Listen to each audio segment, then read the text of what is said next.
It's strange, the comfort one can find among the dead. I've been a cemetery groundskeeper for 8 years, and over time, I've come to prefer the company of gravestones over living people. The dead don't judge you. They don't pry into your life or demand explanations. That's probably why I've always been drawn to this line of work. It's silent, predictable, and detached. At least it was until her. I first noticed her on a chilly September morning. The sun hadn't fully risen, and the fog clung low to the ground, curling like fingers around the marble headstones. I was raking leaves near the north corner when she appeared, a petite woman dressed in black, her face half hidden beneath a wide-brimmed hat. She moved like a ghost, her steps barely audible on the gravel path. She stopped at a freshly dug grave, Lot 46. I remembered it because I had filled it myself just a week prior. David Marshall, age 39. Car accident, if I wasn't mistaken. At first, I kept my distance, continuing with my raking, but something about her held my attention. Her shoulders trembled, not from the cold, but from silent sobs, and her hands clutched a bouquet of lilies so tightly the petals crumpled. She came back the next day, and the day after that. Always at the same time, always carrying lilies, always staring at the same grave. I told myself I shouldn't get involved, but curiosity is a persistent thing, and it burrowed under my skin like a splinter. The first time we spoke, it was accidental. I was trimming the hedges nearby when her voice broke the stillness. "Do you work here?" she asked. Her voice was soft but edged with something raw. "Yes," I said, straightening. "Is everything okay?" Her eyes, red-rimmed and hollow, flicked toward me. "I just wanted to thank you. The grave, it's always so clean. You take good care of it." I nodded, unsure how to respond. "It's my job." "No," she said, shaking her head. "It's more than that. It's thoughtful." We fell into an awkward silence. I should have left it at that, but instead I found myself asking, "Was he your husband?" Her lips parted slightly, and for a moment I thought I'd overstepped, but then she nodded. "David? He was everything to me." I nodded, unsure what else to say. "I'm Eleanor," she said, extending a gloved hand. "James," I replied, taking it briefly. Her fingers were cold and delicate. Our conversations became more frequent after that. She would come to the cemetery, and I'd find an excuse to be nearby.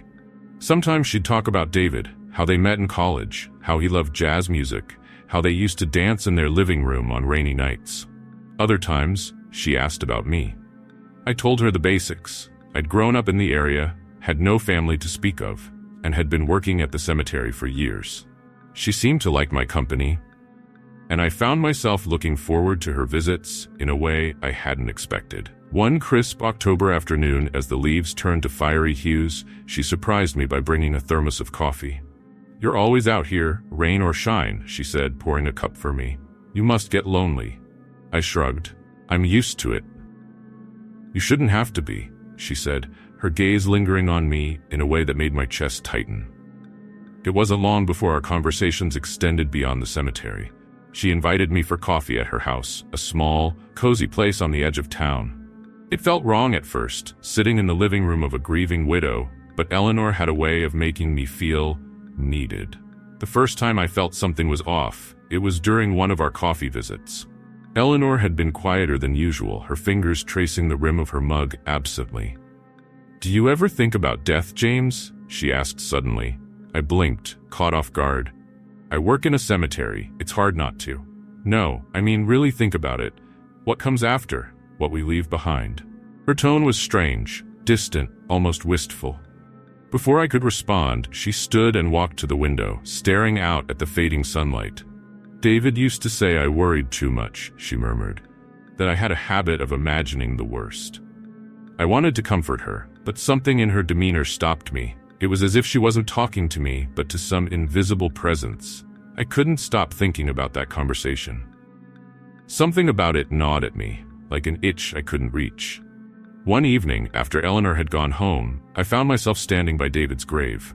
The lilies she'd brought were already wilting, their once vibrant petals curling inward. As I stared at the headstone, a thought struck me. I didn't know much about David's death. She'd mentioned it was an accident, but the details were always vague. Curiosity drove me to the town's library. I combed through old newspaper archives until I found the article, "Local man dies in suspicious accident." The story was brief but chilling. David's car had veered off the road and plunged into a ravine. There were no witnesses, but investigators noted signs of tampering with the brakes. The case had gone cold. I tried to ignore what I'd learned, but the weight of it was suffocating.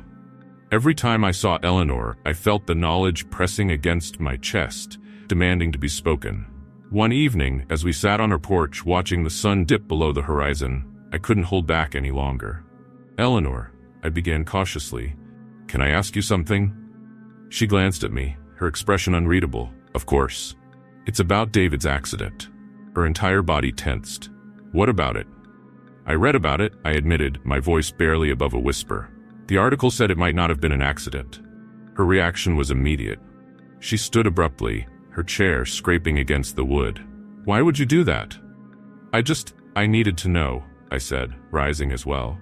"Eleanor, if there's something you're not telling me, you think I had something to do with it?" she interrupted, her voice sharp and trembling. "I don't know what to think," I admitted. "But you're hiding something. I can see it in your eyes." Her gaze bore into me, a mix of fury and despair. Then, without a word, she turned and walked inside, slamming the door behind her. Days passed, and I didn't hear from her. I thought I'd lost her forever, but then one night, she called. Her voice was shaky, barely recognizable. "Come over," she said. "There's something you need to know." When I arrived, the house was dark except for a single lamp in the living room. Eleanor sat on the couch, clutching a glass of wine. "I loved David," she began, her voice hollow. "But our marriage wasn't perfect. He had a temper." She hesitated, her fingers tightening around the glass. "The night he died, we had a fight. He was drunk, angry. I told him I wanted to leave. He got in the car to chase me as I walked down the road." Her eyes filled with tears. "I didn't mean for it to happen. I just wanted him to stop. I didn't think." "You tampered with the brakes?" I finished, the words tasting like ash in my mouth. She nodded, her sobs breaking the silence. "I should have left that night. I should have walked out the door and never looked back. But I didn't. Instead, I stayed, holding her as she wept, her guilt and grief pouring out in waves. I told myself it wasn't my place to judge, that we all carry burdens too heavy to bear. But deep down, I knew the truth. I was falling for someone who had darkness woven into her soul. And now that darkness was a part of me too.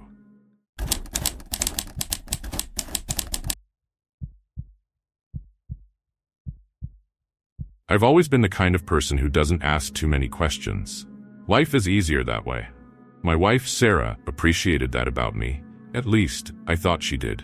She had her secrets, just like anyone else. I never pressed her about her childhood or the people she left behind when we moved to the city. It wasn't my business, or so I believed. Until the tape. We were cleaning out the basement when I found it. Sarah was upstairs, organizing the kitchen, humming a tune I didn't recognize. She had asked me to bring up some boxes we'd stored away years ago. Most of it was junk.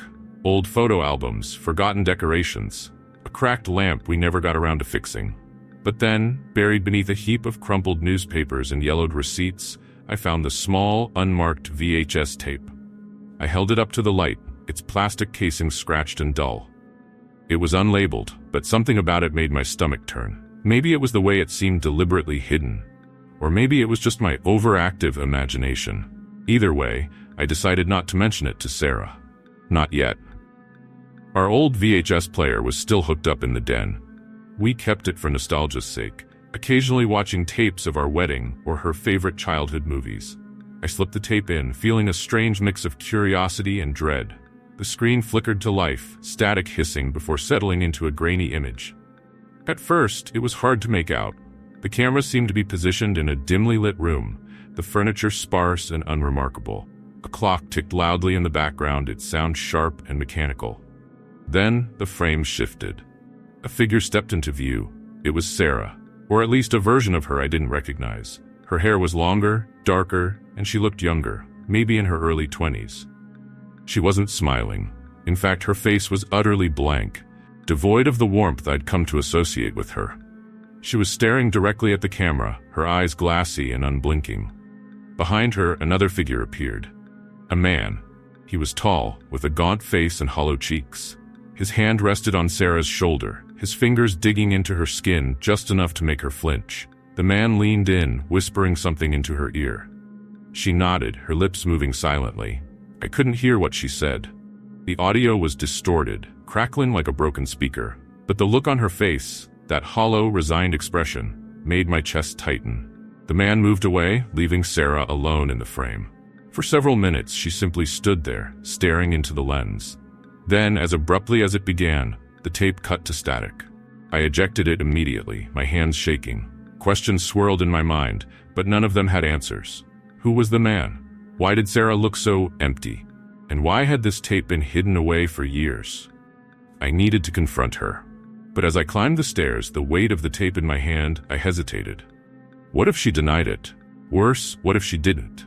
Instead, I slipped the tape into my jacket pocket and joined her in the kitchen. She greeted me with a smile, holding up a chipped mug she'd found in one of the boxes. Remember this? You bought it for me on our first trip together. I forced a smile, nodding.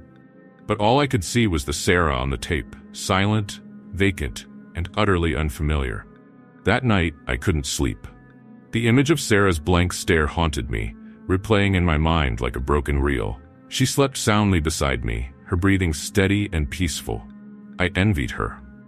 Whatever had happened in that video, it didn't seem to haunt her the way it did me. By morning, I'd made up my mind. Over breakfast, as she sipped her coffee, I placed the tape on the table between us. Her reaction was immediate. The color drained from her face, and her hands trembled as she set the mug down. "Where did you find that?" she asked, her voice barely above a whisper. "In the basement," I replied, watching her closely. "What is it, Sarah?" She didn't answer right away. Instead, she stared at the tape as though it might leap off the table and attack her. Finally, she said, "I thought I got rid of it." Her words sent a chill down my spine. "Got rid of it? Why would you want to do that?" "It's complicated," she said, avoiding my gaze. "I never wanted you to see it. It's from a long time ago, before I met you." "That doesn't explain anything," I said, my voice sharper than I intended. "Who's the man in the video? Why did he—" "Stop," she interrupted, her tone firm. "Please, just let it go." But I couldn't. Not after what I'd seen. I deserve to know the truth, Sarah. Who was he, and what did he do to you? She sighed, her shoulders slumping as though the weight of the question was too much to bear. "His name was Daniel," she said finally. "We dated when I was in college. He wasn't a good person." Her voice cracked on the last word, and for a moment I thought she might start crying. But she didn't. Instead, she straightened her back, her expression hardening. "He had this way of controlling people. Not just me, but everyone around him. He could make you do things you didn't want to do, and you'd feel like you had no choice." "Like what?" I asked, dreading the answer. She shook her head. "You don't want to know." Over the next few days, Sarah grew distant. She avoided me, spending most of her time in the guest room or out of the house. When I tried to bring up the tape, she would shut me down, saying it was better left in the past. But I couldn't let it go. Not until I understood what had happened. I started digging. I went through her old college yearbooks, searched for any mention of a Daniel. I even reached out to one of her old friends on social media, pretending it was just a casual chat. Most people had little to say, describing Daniel as quiet or a bit intense. But one person, a woman named Rachel, gave me a different story. He was manipulative, she said. He had this charisma, I guess you'd call it. People wanted to please him, even when it meant doing horrible things. "What kind of things?" I asked, my heart pounding. Rachel hesitated before answering. There were rumors about a group he was involved in. Some kind of cult, I guess. They used to meet off campus late at night. No one really knew what they did, but well, some people said they hurt people, that they filmed it. Armed with this new information, I confronted Sarah again. This time, she didn't try to deny it. "Yes," she admitted, tears streaming down her face.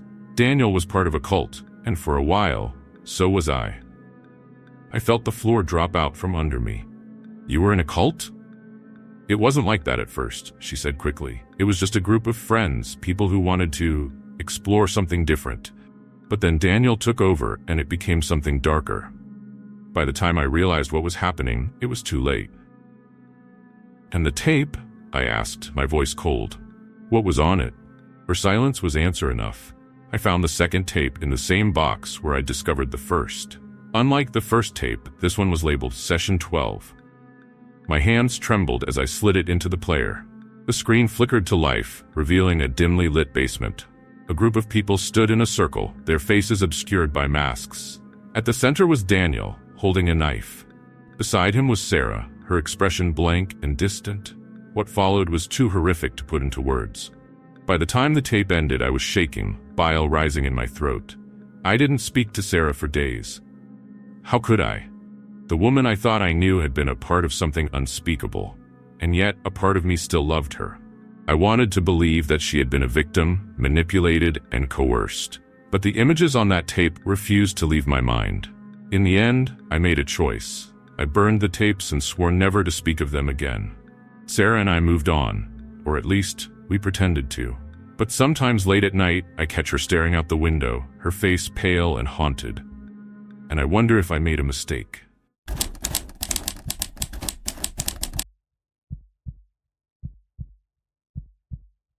It started the day I moved in with Leah. She'd been after me to do it for months, dropping hints about how it made no sense to keep 2 apartments when I was at her place most nights anyway. I hesitated, not because I didn't love her, I did, but because something about her place always felt strange. Her apartment wasn't bad. It was a compact, 1-bedroom unit in a pre-war building, the kind with creaky hardwood floors and ancient radiators that hissed like angry cats in the winter. The place had a charm I couldn't quite put my finger on, but it also carried a heavy stillness, like it was waiting for something to happen. Leah dismissed it as my imagination. I dismissed it too, for a while. The first night I noticed it. We were unpacking boxes in the living room when she stopped mid-sentence, her head snapping to the side like she'd heard something. "What is it?" I asked, pausing with a box of books in my hands. "Nothing," she said quickly, too quickly. "Thought I heard something. Must be the neighbors upstairs." I didn't press her on it, but I knew the apartment above hers was vacant. Leah had one rule about the apartment. I wasn't allowed in the small storage room off the hallway. It wasn't locked, but she was firm about it. "There's nothing in there but junk," she'd said when I asked. "Old clothes, broken furniture, it's a mess." I shrugged it off at first. Everyone has their quirks, and I figured if it was important to her, I'd respect it. Still, I couldn't help noticing how she tensed up whenever I walked past the door. One night, a week after I moved in, I woke up to the sound of soft thuds, like footsteps, coming from the hallway. Leah was still asleep beside me, her breathing deep and steady. I lay there, staring at the ceiling, listening. The footsteps stopped right outside the bedroom door. I didn't move. "Leah?" I whispered.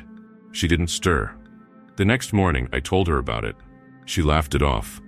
"You're just not used to the sounds this place makes," she said, brushing a strand of dark hair out of her face. "Old buildings are noisy." But her laugh was forced, and her hands trembled as she poured her coffee. Leah had an old mirror mounted on the wall above the fireplace in the living room. It was ornate, the kind you'd see in some Victorian estate, with curling metalwork along the edges. I hated it from the start. There was something wrong with it. I couldn't explain it, but whenever I looked into it, I felt like I was being watched. Not my reflection, something behind my reflection. One evening, I was sitting on the couch, scrolling through my phone, when I caught movement in the mirror out of the corner of my eye. It was quick, barely a flicker, but it was there. I stared at the glass, my chest tight. "Leah?" She was in the kitchen washing dishes. "What? Were you just in here?" "No." I didn't say anything else, but I avoided the mirror after that. It wasn't long before I started noticing other oddities. Leah had a small desk in the corner of the bedroom, one drawer of which was always locked. I'd never seen her use it, but one night, while she was out with friends, curiosity got the better of me. I found the key in her jewelry box. Inside the drawer were photographs, dozens of them. They were all of me. Some were recent, ones I knew she'd taken on her phone. But others were old, dating back to before we'd even met. In one of them, I was standing outside my old apartment, a bag of groceries in hand, oblivious to the fact I was being photographed. My stomach churned. There were more. Some taken from angles that made no sense, like the one of me asleep in my childhood bedroom. I shoved the photos back into the drawer, locked it, and put the key back where I'd found it. When Leah came home later that night, I acted like nothing was wrong. The footsteps came back a few nights later.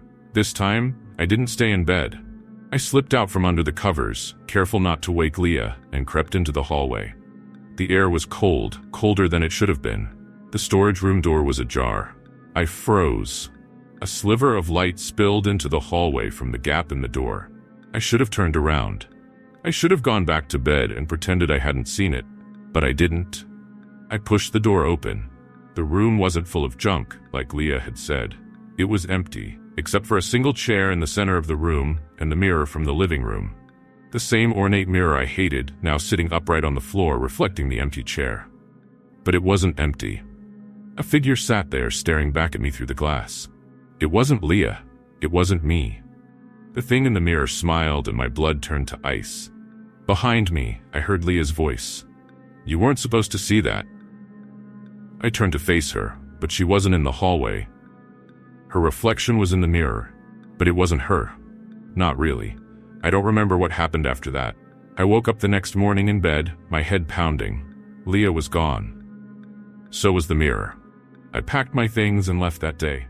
She didn't try to stop me. I don't know what I saw in that apartment, and I don't want to know.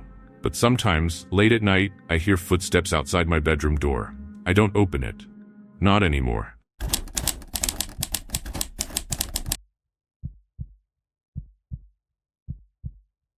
It started like any other swipe. I was sitting on my couch, aimlessly scrolling through profiles on a dating app I'd downloaded on a whim. Most of them were unremarkable, a sea of gym selfies and half-hearted bios. Then I saw him. His name was Caleb. His profile wasn't ostentatious. A single picture of him sitting at a coffee shop, the light streaming through the window, catching the edges of his dark, perfectly styled hair. His smile was subtle, almost shy. His bio read, "Just looking for someone to share coffee and conversation with." It was simple, but it hooked me. I swiped right. To my surprise, it was an instant match. Our conversation flowed effortlessly. Caleb was witty, intelligent, and genuinely seemed interested in getting to know me. He asked about my favorite books, my hobbies, even the small quirks I didn't think anyone noticed about me. I found myself smiling at my phone like a teenager, counting the minutes between his replies. Our first date was at a quiet little cafe downtown. He arrived exactly on time, carrying a small bouquet of daisies. "I read somewhere these were your favorite," he said, handing them to me. I don't remember ever telling him that, but the gesture made my heart flutter. The evening was perfect. Caleb was attentive, funny, and seemed to anticipate my every need. He didn't interrupt, didn't check his phone, and somehow, he made me feel like I was the most important person in the room. As the weeks passed, our dates became a regular part of my life. We explored the city together, hidden bookstores, late-night diners, art galleries. With Caleb, the world seemed brighter, less lonely. It was a month into our relationship when something small but odd happened. I was telling him about a work colleague, laughing at a harmless anecdote about how they'd spilled coffee all over their keyboard. Caleb's smile faltered. "You seem to talk about him a lot," he said, his voice calm but sharp enough to catch me off guard. It was such an innocent remark, but it unsettled me. "It's nothing," I replied, brushing it off. Caleb nodded, his smile returning. But there was something in his eyes, a flicker of something I couldn't quite place. For every little oddity, Caleb would do something to reel me back in. He started leaving handwritten notes on my doorstep. "Thinking of you. You make my days better." They were thoughtful, romantic, everything I'd ever wanted. But there were moments when his perfection felt rehearsed. I noticed how he never talked much about himself. If I asked about his family, he'd give vague answers. His childhood? Nothing special. His past relationships? Not worth mentioning. Sometimes he'd disappear for hours, claiming he had work obligations. Yet when I'd call, his phone would ring and ring without an answer. One night, I was at his apartment, a sleek, minimalist space that almost felt too curated. As he went to the kitchen to grab wine, I noticed a door I'd never seen open before. "What's in there?" I asked, curious. Caleb froze, the corkscrew halfway out of the bottle. "Just storage," he said quickly, too quickly. The unease I'd been trying to ignore bubbled to the surface. I waited until Caleb was out one afternoon before I acted. My curiosity had grown into an obsession. The door was locked, but the lock was simple. It didn't take much effort to pick it open. The room was small, barely more than a closet. Inside were rows of shelves lined with meticulously labeled jars. Each jar contained a single object: a dried flower, a folded piece of paper, a strand of hair. My heart pounded as I picked up one of the jars. The label read, Rachel. The next one, Emily. And then Anna. I dropped the jar, the sound shattering the silence. Caleb's voice echoed behind me. I told you not to go in there. I spun around to find Caleb standing in the doorway. His face was calm, but his eyes burned with a cold intensity. What is this? I demanded, pointing to the shelves. They're memories, he said, his voice unnervingly even. Memories of what? Of people I've loved, he said, stepping closer. Of people who left. My stomach churned. What do you mean, left? His smile was slow, almost pitying. They didn't appreciate what we had. They didn't understand me. But you're different. You'll stay, won't you? I don't remember making the decision to run. It was instinct. I bolted past him, heading for the door, but Caleb was faster. He grabbed my wrist, his grip like iron. You can't leave, he said softly. Not now. I twisted, screamed, fought against him with every ounce of strength I had. Somehow, I broke free, stumbling into the hallway. Neighbors peeked out of their doors as I pounded down the stairs, their faces blurs of curiosity and indifference. I moved out of my apartment the next day, changing my number and quitting my job.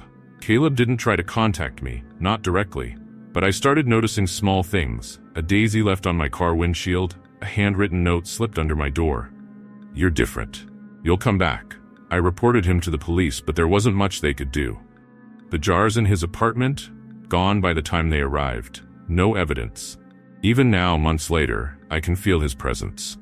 I see his shadow in every crowd, hear his voice in every quiet room. Caleb was perfect, too perfect, and I was too blind to see the cracks beneath the surface until it was almost too late.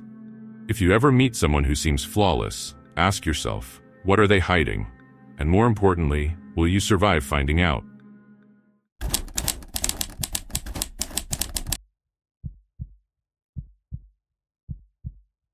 They say the grass is greener where you water it, but I never bothered. My marriage to Lisa was fine, predictable, routine.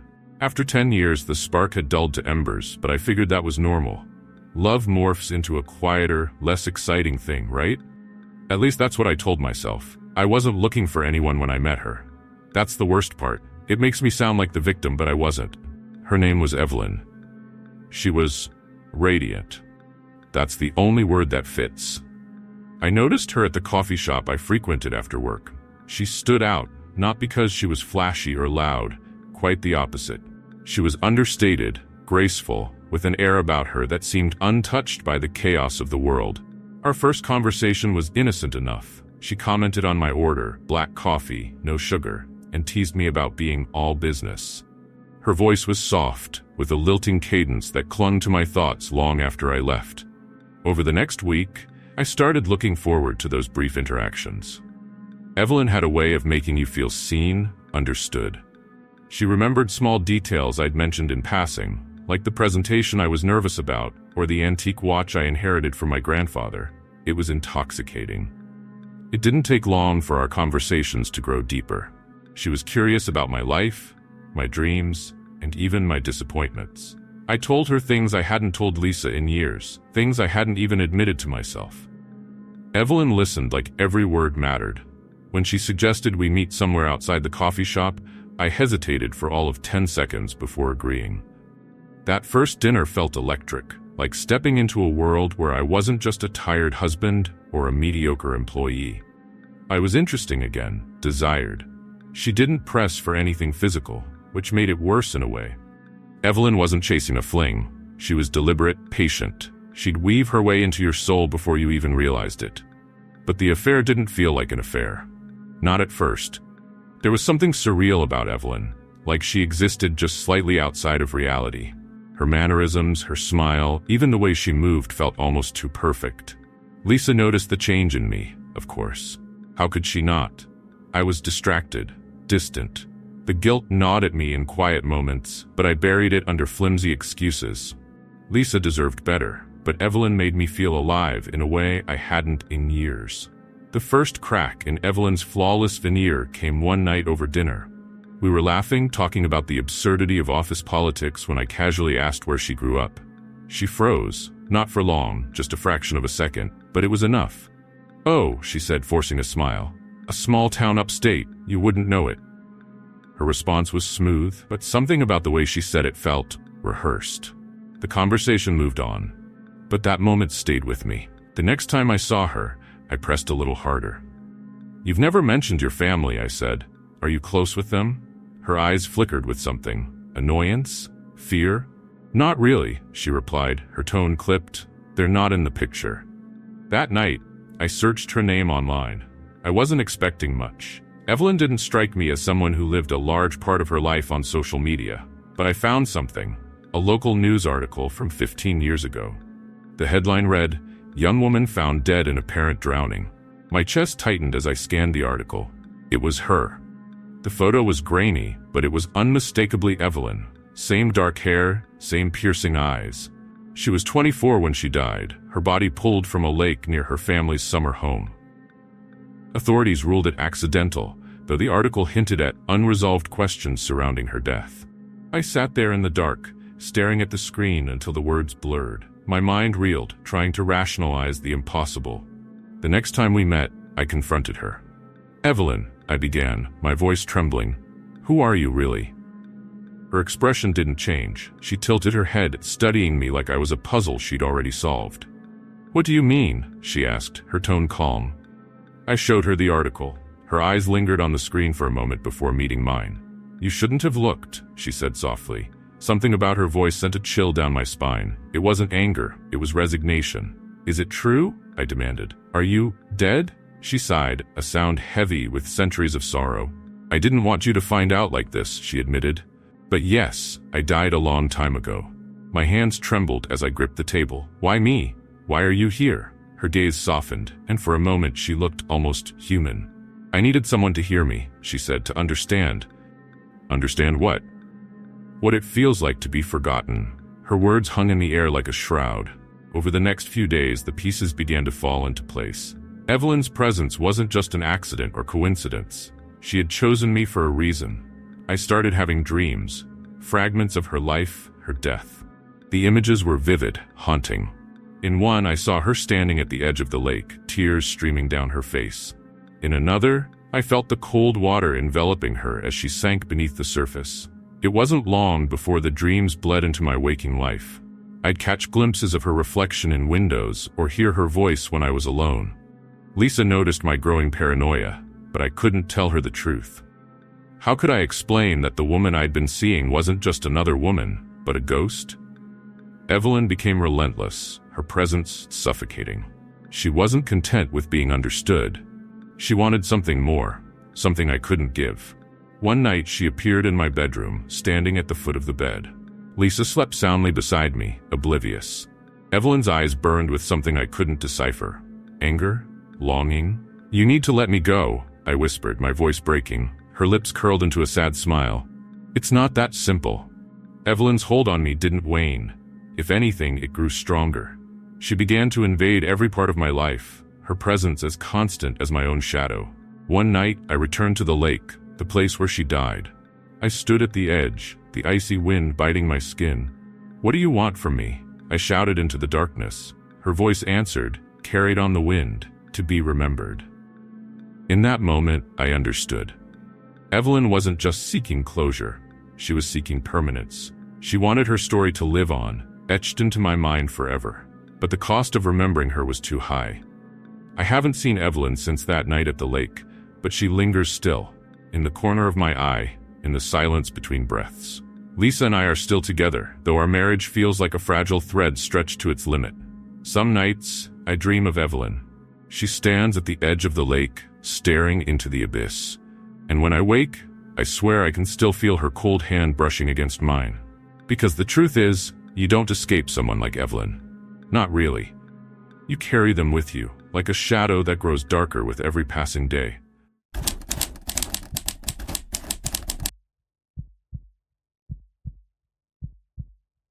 It started innocently enough. After Emily passed, I never thought I'd even consider dating again. For months, her absence was a void I couldn't fill. a suffocating silence that stretched into every corner of my home. She was everywhere, and nowhere at the same time. But loneliness has a way of creeping in, whispering lies that it's okay to move on. That's how I found myself sitting across from Lily one Friday evening, her laugh a soothing balm against the raw ache in my chest. Lily was everything Emily wasn't: lighthearted, adventurous, free of the heaviness that grief had chained to my life. We met at a coffee shop, a cliché I never thought would happen to me, but it worked. She made me feel alive, like I could breathe again. For the first time in months, I wasn't drowning in sorrow. I thought Emily would have understood. I thought she'd want me to be happy. I was wrong. The first sign was subtle, a flicker of motion in the corner of my eye as Lily and I sat on the couch watching a movie. It was probably nothing, I told myself, just a shadow cast by the flickering TV. But it happened again and again until it couldn't be ignored. A pale figure, just outside the edge of perception, always gone when I turned to look. I tried to rationalize it. Grief, maybe. Stress, even guilt. But then Lily noticed it too. "Did you hear that?" she asked one night, her voice trembling. "Hear what?" "That sound, like someone whispering."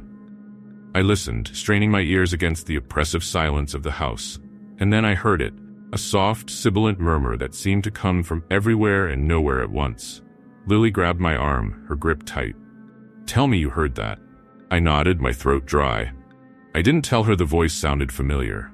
Over the next few weeks, the occurrences escalated. Objects moved on their own. Small things at first, like a coffee cup sliding across the counter or a picture frame tilting askew. But soon, it became violent. A vase shattered against the wall during dinner. Doors slammed shut without warning. Lights flickered erratically, plunging the house into oppressive darkness. Lily was terrified, and I couldn't blame her. But the worst part wasn't the physical manifestations. It was the messages. It started with a single word, scrawled in the fog of the bathroom mirror after a shower: "Leave." Lily saw it first and screamed. I rushed in, my heart pounding, and stared at the word, dripping down the glass like blood. "She's here, isn't she?" Lily whispered, her face pale. "Who?" I asked, though I already knew. "Your wife." That night, I dreamt of Emily for the first time since her death. She stood at the foot of my bed, her face pale and expressionless. Her dark hair hung limp around her shoulders, and her eyes burned with a cold, unnatural light. "You're mine," she said, her voice low and venomous. "How dare you replace me?" I woke up gasping, my skin slick with sweat. But the nightmare didn't end when I opened my eyes. Emily was still there, standing in the corner of the room, her gaze fixed on me. I tried to explain it away, but Lily wasn't having it. "This isn't grief, Paul," she said one evening after another night of terrifying whispers and slammed doors. "This is something else, something wrong." I wanted to tell her she was imagining things. I wanted to tell her it would all go away, but deep down, I knew the truth. Emily wasn't gone. The haunting grew more malicious, more personal. Lily's belongings began to disappear, only to reappear damaged or destroyed. Her favorite scarf was found shredded in the backyard. A framed picture of her and me was smashed, shards of glass scattered across the bedroom floor. And then came the bruises. Lily woke up one morning with dark, finger-shaped marks around her wrists. She stared at them, her eyes wide with terror. "She's trying to hurt me," she whispered. "Paul, you have to do something." But what could I do? I was as much a prisoner as Lily. Every time I tried to confront Emily's ghost, the house would shake with her rage. Her voice would echo through the walls, accusing, condemning, unrelenting. "You promised me forever," she would scream. "You're breaking your vow." The night Lily left was the night Emily made her intentions unmistakably clear. We were sitting in the living room, the atmosphere heavy with unspoken tension, when the air grew cold, unnaturally cold. The lights flickered, and a low, guttural moan filled the room. Lily clutched my arm, her nails digging into my skin. "Paul, what's happening?" Before I could answer, the coffee table lifted into the air and hurled itself across the room, shattering against the wall. The TV screen cracked, a jagged line splitting it in two. And then Emily appeared. She stepped out of the shadows, her translucent form glowing with a pale, eerie light. Her eyes were fixed on Lily, her expression twisted with hatred. "Get out," Emily hissed, her voice like nails on a chalkboard. "He's mine." Lily screamed and bolted for the door. I didn't stop her. I couldn't. Lily never came back. She blocked my number, deleted me from her life, and I couldn't blame her. I was left alone in the house with Emily, her presence a constant, suffocating weight. She didn't torment me like she did Lily. Instead, she lingered, always watching, always waiting. The whispers continued, but now they were softer, almost tender. "I forgave you," she would say in the dead of night. "We can be together again." I stopped going out. I stopped answering calls. My life shrank to the confines of the house, and still Emily wasn't satisfied. One night, as I stood in the kitchen staring at the knife in my hand, her voice wrapped around me like a noose. "Come to me," she whispered. "You don't have to be alone anymore." I don't remember making the decision. I don't remember raising the knife. All I remember is the feeling of release, of falling into her arms as the world faded to black. Now I am with her, trapped in this house, a shadow of who I once was. Emily's ghost smiles at me, her expression soft and content. "You kept your promise," she says. But as I look out the window, at the world I'll never touch again, I wonder if the price was too high. Thanks for joining us in the shadows tonight. If you enjoyed these chilling tales, don't forget to hit that like button and subscribe for more spine-tingling stories every week. Have you got a story of your own? Share it in the comments below. We love hearing from you. And remember, the darkness holds many secrets. Are you brave enough to uncover them? Until next time, keep your lights on and your doors locked. Sweet nightmares.